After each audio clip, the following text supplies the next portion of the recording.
on, you guys? It's your boy the FOOTI to the Biggie here once again with another video, and this is just my backlash results and reactions video. So let's just not waste no time, people. Let's just get straight into this. So first up on the kickoff show, I'm not going to report on it that much, but just in case you're worried, you had Baron Corbin taking on Apollo Crews, and Baron Corbin went over on Apollo Crews. That was it. That was all on the kickoff show. So let's start off with the main show. First up, you had the women's WWE Smackdown title match, the six-pack challenge, which consisted of Naomi, Carmella, Alexa Bliss, Natalya, Nikki Bella, and Becky Lynch. Now, this match was actually not a bad match. There was a couple of spots that were a bit ropey. It seemed to be an ongoing trend during the Backlash pay-per-view, to be honest, a bit of a ropiness along the way. But it wasn't a bad match. It actually went on for quite a while. I've got to admit, it was a good 10 minutes into it when I started thinking, hold on, we haven't had anyone eliminated yet. But once the first elimination happened, they all just fell like dominoes after that. The overall winner of the match was Becky Lynch. I got the prediction wrong. I said it was going to be Nikki Bella. But I couldn't be more happier for Becky Lynch to be your first WWE SmackDown Women's Champion. I couldn't think of a more deserving person to win it. The only person on the female roster on SmackDown that I think can actually wrestle. It's a shame she hasn't had a title shot for the other title way before then. Well, she's obviously had title shots, but you know, a title run before then. So yeah, Becky Lynch is your new SmackDown Women's Champion, people. Let's move on. So next on the show, you had the first match in the Tag Team Championship tournament. Obviously, the American Alphas were out. The Usos and the Hype Bros were back in. The Usos came out all in new outfits, all black, no face paint. They've gone total heel on this one.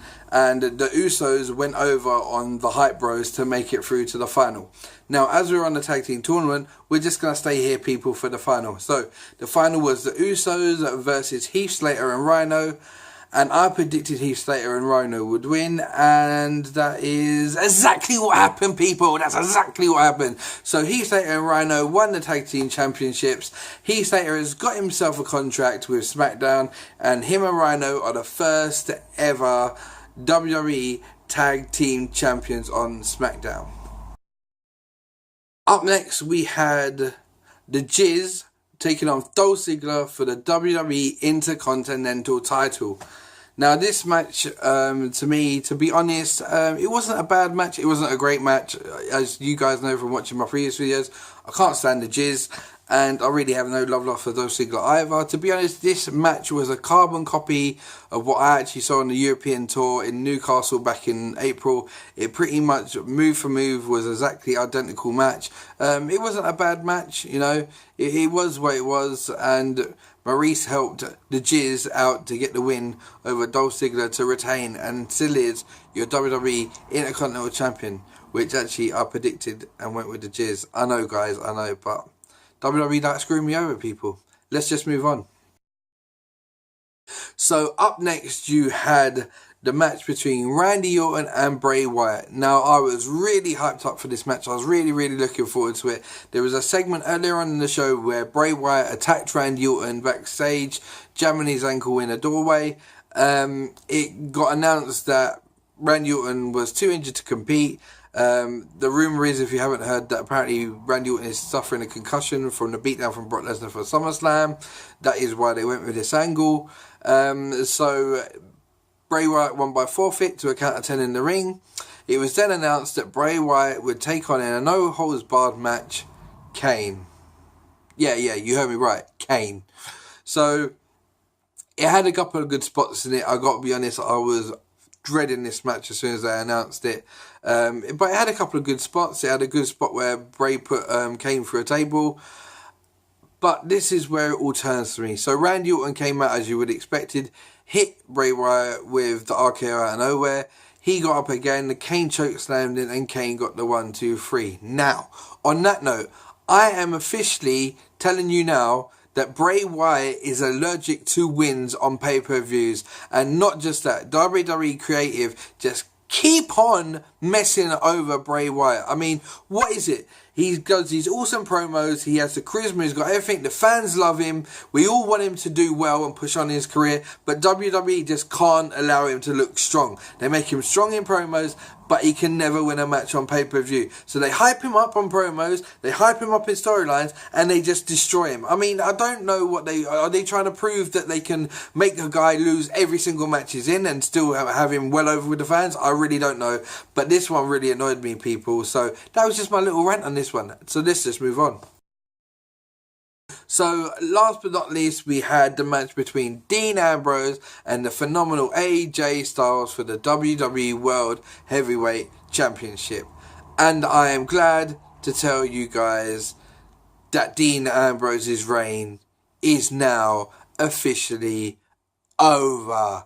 And the phenomenal one is your new reigning and defending WWE World Heavyweight Champion. Now, this match was a decent match. I did say it would be a decent match. It wasn't to the quality that I expected, but I really enjoyed it. To be honest, apart from probably the women's match, it probably was the most enjoyable match on the card for me personally, in my personal opinion.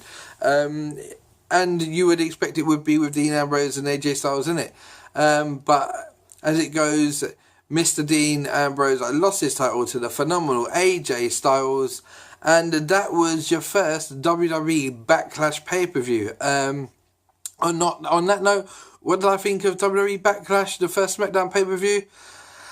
It was alright. I'll be honest, I think they could do a hell of a lot more with it. It was only 2.5 hours long, which I predicted it wouldn't be that long with only 6 matches announced.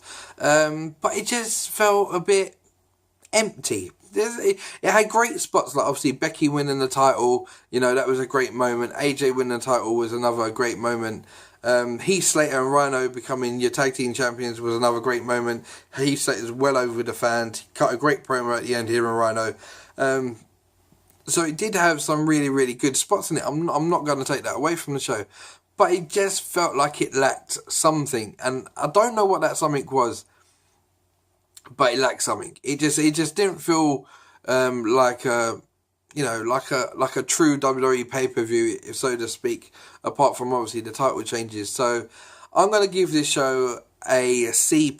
I'm not going to go any higher than that. And I'm purely giving that a C+ rating on the fact that Becky and AJ and Heath Slater won titles, which I'm more than happy about.